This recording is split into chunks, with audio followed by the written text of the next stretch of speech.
The big, beautiful bill. So everybody's wanting to know, okay, is the world going to come to an end because of it, or is the world honestly going to get better? Well, as usual with Washington, there's some things that are good and there's some things that are not good. First thing is the 2017 tax cuts were made permanent. They were scheduled to run out. And that's huge because the main thing that happened is 90 some odd percent of Americans take the standard deduction, do not itemize. And the 2017 raised the standard deduction super high.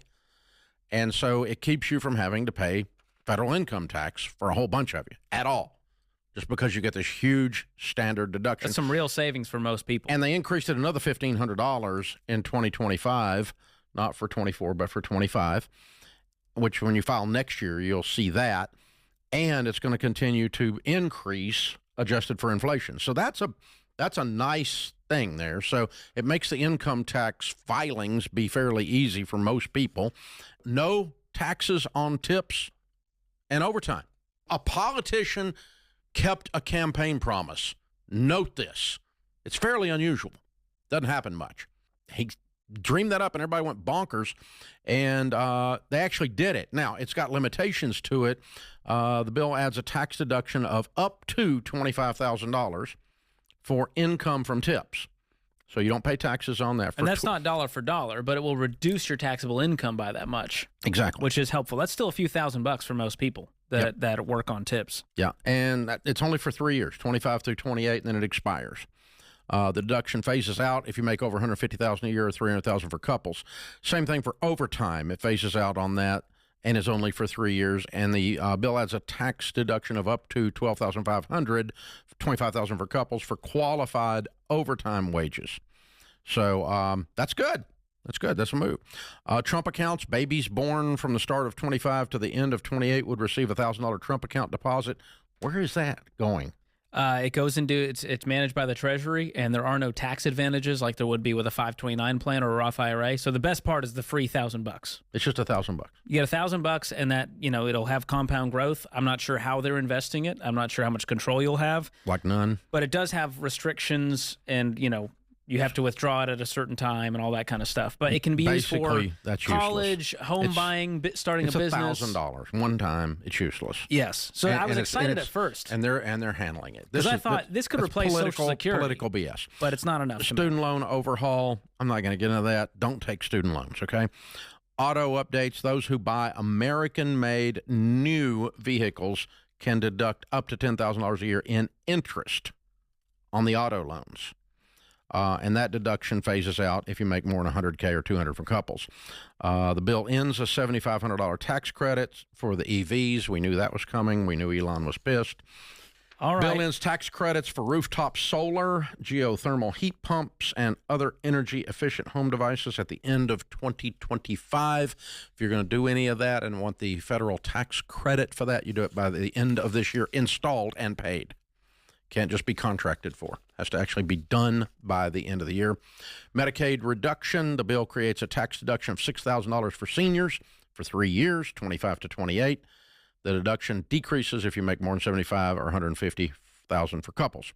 Currently, no proof of work is required to receive Medicaid. The bill requires by the end of 26, most adults who do not have children younger than 14 to document 80 hours of work to get Medicaid.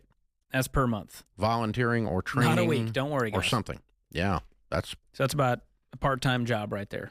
Yeah. 20 hours a week. Well, I mean, you actually have to be doing something, to get this welfare. For able-bodied adults. Exactly. Yep. SALT deduction, SALT, that is, this bill raises the current cap on the state and local taxes that people in high tax states have to write off on their federal returns from to $40,000 from $10,000 that you can write off if you live in one of those income tax states.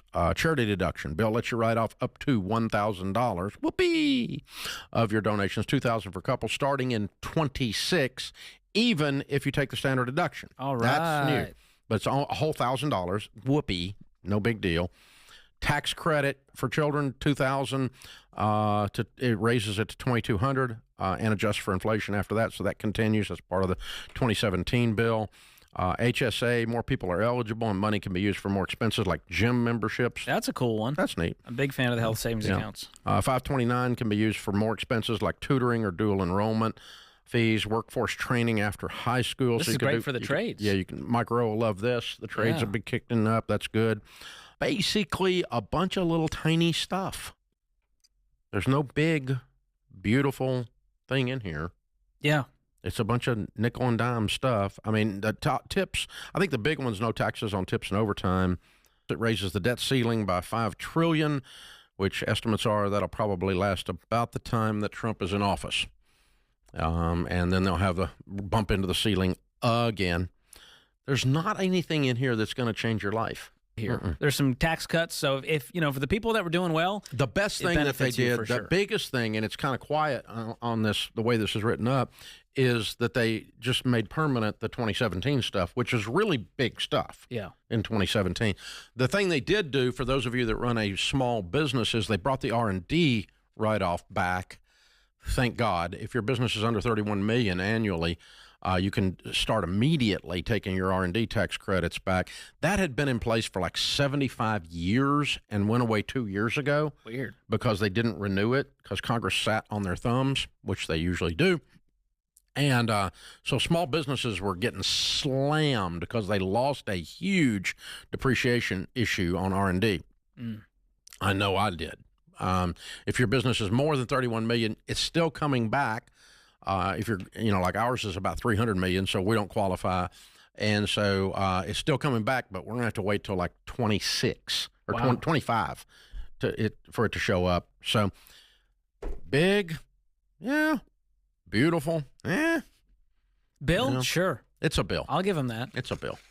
No matter who you voted for, the big, beautiful bill has just passed the Senate, so here's how it'll affect you. Let's see if you fall under any of these categories. If you're a service-based worker like a bartender, waiter, hairstylist, who earns tips or works hourly and gets overtime, you can now keep 100% of your earnings without having to pay federal tax on it. This means it'll save you about $1,300 a year or about $100 a month. Nothing too crazy, but better than nothing. Now, if you have kids, the child tax credit went from $2,000 to $2,200. And if you or your parents are retired and get Social Security, you don't have to pay any federal tax on it anymore, which is actually a really great thing. Now, if you're one of the 78 million Americans that are on Medicaid, you're at risk for completely losing your health coverage. This is because $1 trillion is about to be cut, which means you'll have to pay out of pocket for doctor's visits, surgeries, medications, or completely go without them. If you're on food stamps like SNAP, the bill does make it harder for you to qualify. Overall, the cuts to Medicaid and SNAP affect people who make less than $40,000 to $60,000 a year, pregnant women, children, seniors, and people with disabilities. So in conclusion, if you're wondering if this will affect you, basically, if you make less than $50,000 a year, you will actually end up losing money because of tax changes and program cuts. But if you earn more than $155,000 or even millions and billions of dollars, you'll actually see your income grow because of tax breaks and deductions. So which category did you fall under? This is a great explanation. Big Beautiful Bill is now law, and I'm going to explain how it's going to impact you, even if you don't think it will. First, taxes are going up for the poorest Americans. And if you're like, oh, well, I'm not poor, well, unless you make over $89K a year, your taxes are actually going to go up from anywhere from $300 to $1,500 a year. If you make between $89K to $217K a year, then congrats, your taxes are going down anywhere from $61 to $3,200. Which sounds great if you're in this income group, until you learn that those who make over $517K a year are getting the biggest tax cuts and saving over $12,000. Second, if you're not rich already and you or your kids ever want to be a doctor or a lawyer or pursue higher education, good luck. There's now a cap on how much you can borrow in federal student loans for grad school. The other option is private loans, which has a significantly higher interest rates, which is going to discourage people from wanting to be lawyers or doctors, which the US already has a big shortage of, meaning healthcare costs could be even more expensive in the future because there's not enough doctors. Third, around 12 million people are projected to lose health insurance. And if you don't think that impacts you, think again. Hospitals can't refuse to treat people who need help, and uninsured people don't magically stop having medical emergencies. In fact, they're probably going to have more of them, because if you can't treat the high blood pressure at your local doctor's office, it's just going to get worse and worse until you have a stroke and you need emergency surgery at the hospital. And if you're uninsured and you can't afford to pay these bills, one of two things are going to happen. One, hospitals are going to pass these extra costs on to people who have insurance, i.e. you, meaning your insurance rates are going to go up. Or number two, and this impacts rural towns more than anyone, if the insured population can't afford this increased insurance cost, then the hospital is just going to shut down, meaning no more local hospital for this town. So while yes, this tax bill cuts about $1.2 trillion in government spending, we're losing about $4.5 trillion in revenue, and most of this is because of tax cuts for the wealthy. Meaning, and with basic subtraction, the national debt is expected to grow by $3.3 trillion over the next 10 years, which can lead to higher interest rates and higher taxes for future. Regardless of who you voted for or where you fall on the political spectrum, I need you to hear what I have to say and receive it with an open heart and open mind, because it's not going to only affect you, but it's going to affect millions of your fellow Americans. This is why the big beautiful bill is going to hurt the working, middle, and lower class. As far as housing, they're going to cut rental assistance, Section 8, and homelessness prevention. If you're a low-income family, a veteran, or a single parent, good luck with finding safe and stable housing. These cuts to housing include HUD programs, Section 8 vouchers, and emergency rental assistance. This impacts families already struggling with rent hikes, and they will face longer wait lists or lose their support. Homelessness is likely to rise, especially for single parents, veterans, and low-income seniors. Landlords in low-income areas may evict faster, knowing subsidies won't come through, and this hurts the working-class families, disabled individuals, unhoused people, immigrants, and unsubsidized housing. Up next, how will it affect food stamps and WIC? They're gone for millions. So if you're working full-time and still rely on SNAP to feed your kids, too bad, babes. You're out. Reductions in SNAP, food stamps, WIC, all those programs, they're being cut. Eligibility thresholds are tightening and benefits are shrinking. This affects millions who may get kicked off of food assistance or receive less, even if they're working full-time. Families with kids will see grocery budgets stretched a little thinner, and WIC cuts means fewer resources for pregnant women, babies, and toddlers. This not only hurts single parents, but immigrant families, gig workers, students with kids, and the elderly. As far as healthcare, Medicaid is getting gutted. That means more uninsured workers, higher medical debt, and fewer mental health resources. If you beat cancer like I did, or live with a chronic illness, they just made staying alive more expensive. This bill causes healthcare program rollbacks. What's being cut is Medicaid expansion and subsidies from the ACA. This impacts low-wage workers who rely on Medicaid, who will then become uninsured or forced into private plans that they cannot afford. Preventative care, mental health services, and prescriptions will become inaccessible. This mainly hurts immigrants, low-income workers, cancer survivors, or people with chronic illnesses. As far as education, they're attacking Pell Grants and student loan relief. First-generation students, immigrants, and parents who are trying to go back to school, the path for a better future for yourself or your family just got that much harder. In relation to the education access, this is what is going to be cut or restricted. Federal Pell Grants, student loan forgiveness programs, funding for public colleges, and adult education. This makes it to where education becomes even harder to access without debt, and immigrants and first-generation students lose their shot at an upward mobility. Adult learners, like parents going back to school, are now going to face more barriers. This hurts the working-class students, DACA recipients, parents returning to school, and people trying to skill up to escape poverty. I know this is one of the biggest ones, but the tax cut for the wealthy and corporate welfare, sweet merciful Jesus. While they're slashing aid, this is what they're doing. Expanding tax loopholes for billionaires, lowering corporate tax rates, deregulating industries that exploit labor. Need I go on? In layman's terms, and in order to translate for the people in the back who are just not getting it, tax cuts for billionaires are untouched. Corporate loopholes are still wide open. They're not cutting waste, they're cutting people like us. They're balancing the budget on the backs of the poor while rewarding the already rich. This is why it matters. This bill isn't about cutting waste. It's about cutting people out of basic dignity. It undermines economic mobility, education access, food security, healthcare equity, human rights for immigrants, and working families. It is a direct blow to the working, middle, and lower class. But here's the thing. This isn't the end. It's a wake-up call. Talk about it. Share this. Show up where it counts. Because we deserve more than survival. We deserve a system that serves us, not one that buries us while smiling. If you stayed to the end of the video, please interact with it in any way. Repost, comment, like, share, because this needs to get out to people like us. A lot of people are not aware of what's happening behind the scenes because they're too distracted. And on top of this, many Americans who voted for the talking orange believe that rules for thee and not for me is how things are going to play out. And it's just not. There are many Americans who are waking up to find out that their lives are going to be impacted by this. Many of them are effing around and finding out the hard way, as they should, but unfortunately, millions of other Americans are going to be impacted by the choices that they have made.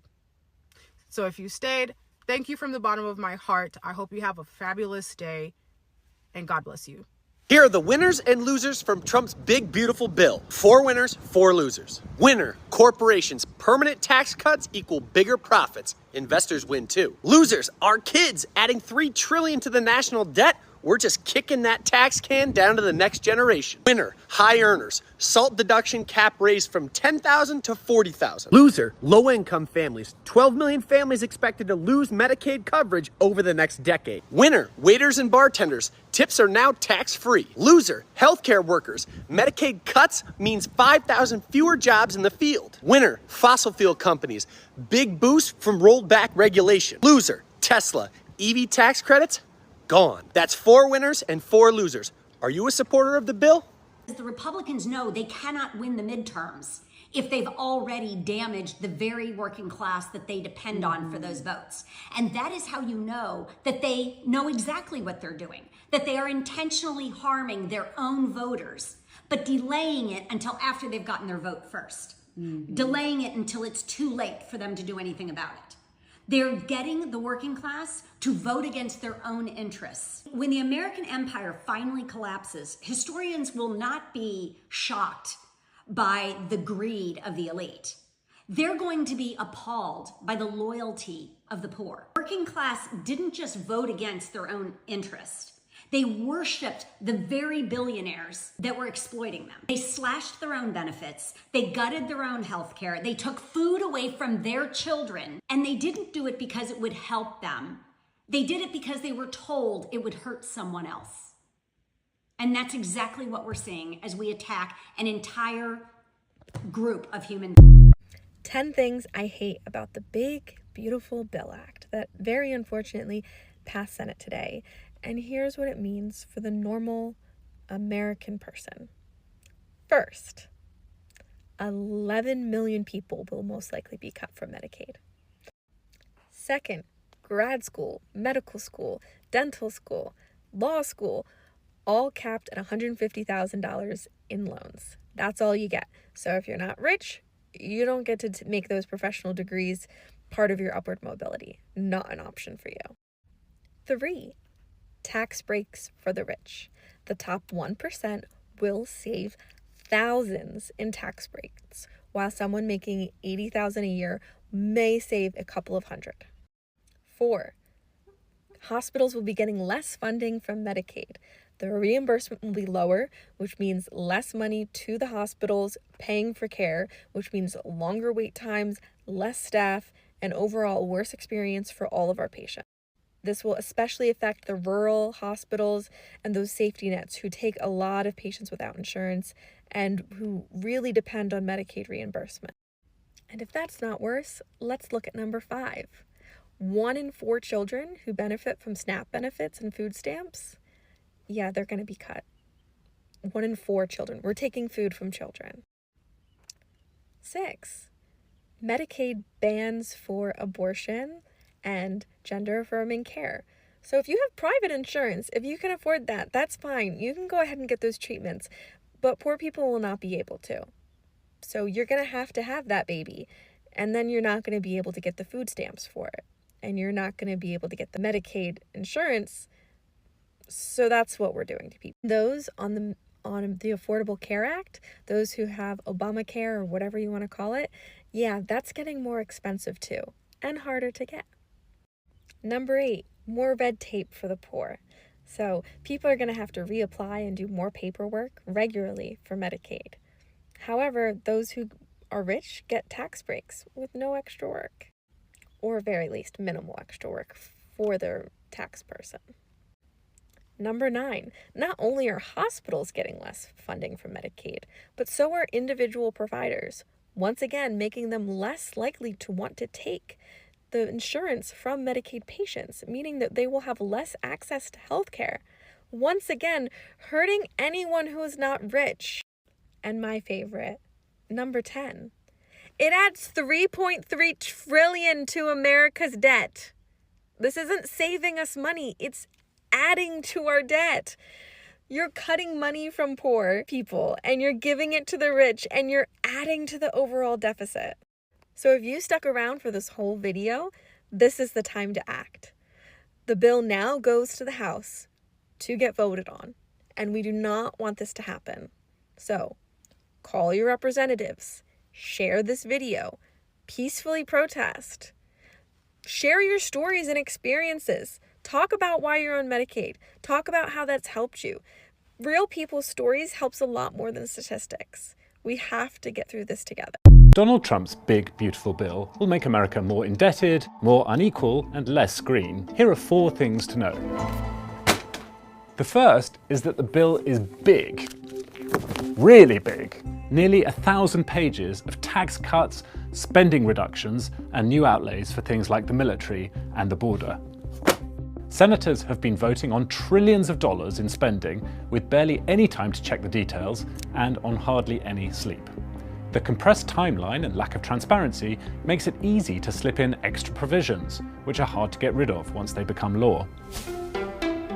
One big effect of the bill will be to significantly increase America's budget deficit, which is already huge. It's projected to rise by a cumulative $3 trillion over the next decade, mainly because the bill makes permanent some of the temporary tax cuts that President Trump signed into law in 2017 and adds some new ones. It also increases spending on defense, border security, and non-renewable energy production. Some forecasters are optimistic that the tax cuts will push more workers into the job market and incentivize investment. Other modelers are less optimistic. This chart predicts that the bill will initially boost GDP growth, but over a longer period will be a drag on the economy. That's mostly due to higher interest rates. Eventually, the government will need to cut spending and raise taxes, but it looks like Congress and the president won't do that until they're forced to by the bond market. To partly offset all this spending, the bill contains proposed cuts too. Chief among these are cuts to Medicaid and allowing Obamacare premium subsidies to expire. Both programs are relied on by millions of low-income Americans. Nearly 12 million people could lose health insurance over the next decade as a result. The bill will hasten the phasing out of Joe Biden's green energy subsidies, which are now due to end in 2027. This chart shows the projected effect. The amount of clean energy added to the grid by 2035 will be about 1/3 of what it would have been if the energy tax credits were kept. Critics, including Elon Musk, say that by slowing down new generating capacity, it will hurt the economy and delay the development of AI. Donald Trump says his bill will cut spending, spark growth, and put more money in American pockets. That's partly true. Millions will indeed benefit from the extension of personal tax cuts, but they will disproportionately benefit the well-off, and those tax cuts are paired with much smaller spending reductions. It's certainly big, but it is not beautiful. The Big Beautiful Bill and its impact on your income. To bring you up to speed, the Big Beautiful Bill has passed the House and is now under consideration by the Senate, which I think now is the time to ask and answer the question, okay, if this actually passes, what will be the tangible impact to the average American's annual income? Thankfully, the University of Pennsylvania, specifically the Penn Wharton budget model, answers this question with, at this point, our best estimates to help you understand, okay, if this goes through based on the tax cuts, based on the spending cuts, and all the other things in the bill, what will be the actual impact to your annual income?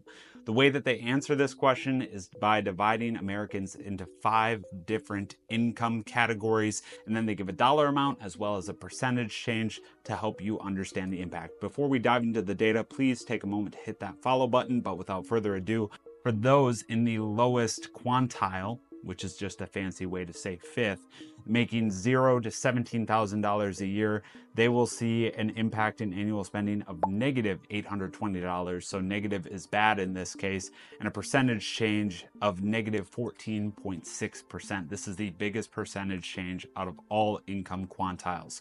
For those in quantile 2 making $17K to $51K a year, they will see negative $430 in annual income and a negative 1.1 percentage change.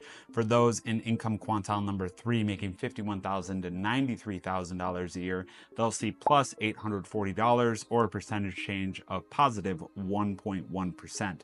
For those in the 4th quantile, making $93,000 to $174,000 a year, they'll see an income change of plus $3,000 a year, or a 2.2% increase. For the 5th and final quantile, this is people making above $174,000 a year. They do get more granular. They go by percentages, like those making 80 to 90% compared to others, and those making 90 to 95%. Just to share a taste, I'll only be sharing those that fit in the income category of 80 to 90%. That would include those making $174,000 to $263,000 a year. They'll see plus $5,515 or a percentage change of 2.6%. The rest of them, I'm not going to go through them, but they're all positive. You guys, oh baby, it's official now, okay? The Big Beautiful Bill is here, and let's dive into these Democrats who were in my comments who said, who's gonna tell her? Who's gonna tell her? But the bill didn't pass. But it didn't pass. Baby, as of Thursday, May the 22nd, who's gonna tell you? Me. I'll tell you that the bill has passed. Promises made, promises kept. Now let's get into what's in this Big Beautiful Bill, okay? First, we have massive tax cuts, which is a continuation from the tax cuts that Trump had in 2017.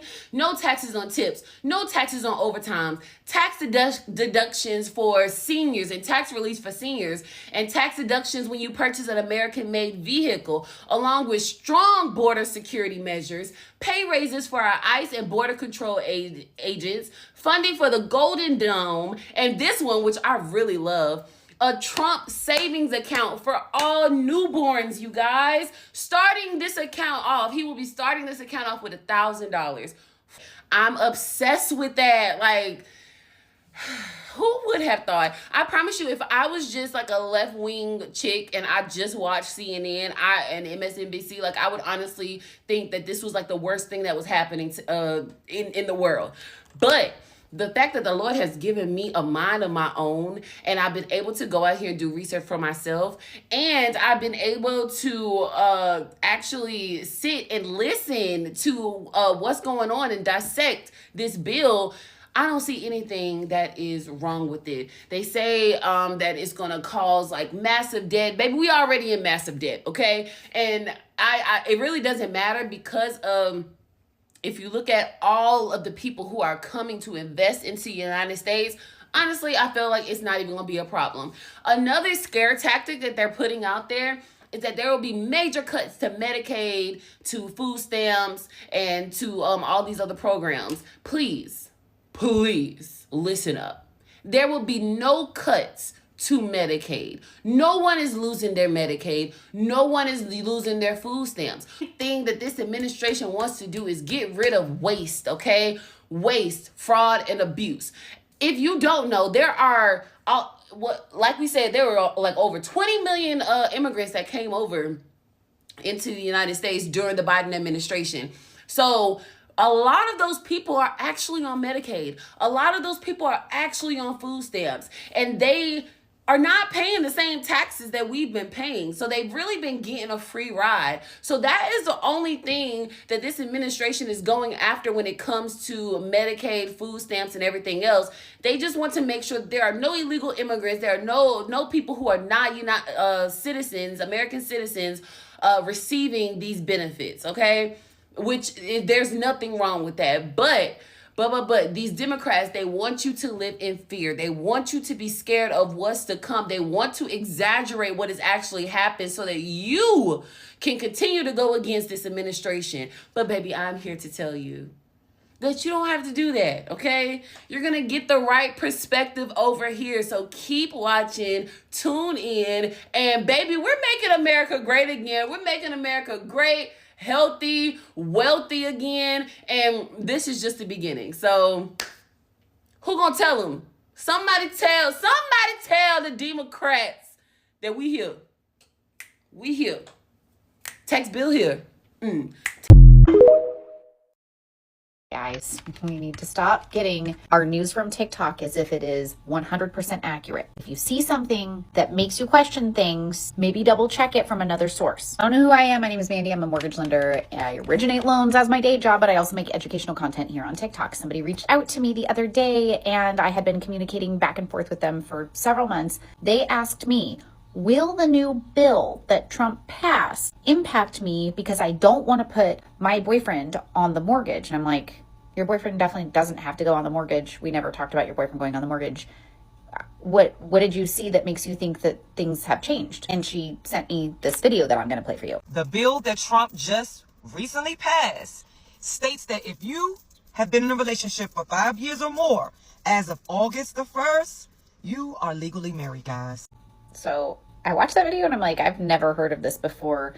And I do my best to do a ton of research on things that are going to impact my business. So I took like 3 seconds and did a really quick Google search, and it is not true. Snopes.com, which is a fact-checking website, said it is false. I made a few videos on this topic before. If you are purchasing in a community property state, there are 9 community property states. I will put them up on the screen here. If you are purchasing in one of those states and you obtain a government-backed loan, FHA, VA, or USDA, and you are married, we have to count your spouse's debts in your debt-to-income ratio. And every time I talk about that, people are like, oh, I bought in a community property state and I got an FHA loan and nobody counted my debts. You probably didn't even realize that your credit was pulled and your debts were counted. It does not apply to conventional loans. So some of those people probably got conventional loans and thought that they got an FHA loan or something along those lines. Surprisingly, people often don't know what type of loan they have. I appreciated that this person reached out to me to ask if this would impact their loan. It absolutely will not impact their loan or pre-approval because it's not real.